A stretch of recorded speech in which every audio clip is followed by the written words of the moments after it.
compte tenu de l'histoire récente politique de l'Algérie, compte tenu du contexte régional, effectivement, quand même, c'est qu'on voit apparaître à Alger une génération qu'on identifie de deux manières, je dirais. D'abord les étudiants, c'est-à-dire le poids des étudiants, de la jeunesse étudiante, des étudiants en médecine, des ingénieurs, etc., qui sont en première ligne et qui, eux, sont confrontés directement à toutes les difficultés de l'Algérie moderne, c'est-à-dire la capacité à intégrer cette jeunesse qui est très nombreuse. Et deuxièmement, et c'est un truc qui m'a frappé, et j'en ai parlé avec plusieurs amis algériens là-bas, c'est l'importance des femmes dans le mouvement aussi. C'est quelque chose aussi qu'on avait vu un tout petit peu en Égypte, qu'on a vu un tout petit peu en Tunisie, qui est très net en Algérie. On voit de nombreuses femmes dans la rue, on voit de très nombreuses femmes non voilées, dans les rues d'Alger et d'Oran, en tout cas, dans les images que nous recevons.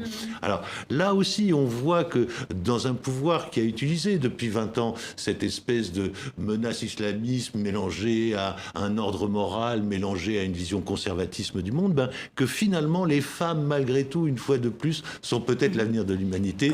Je le dis bien volontiers sur un plateau féminin cet après-midi. Oui, vous êtes le seul homme, une femme et Oui, c'est pour ça que je le souligne également.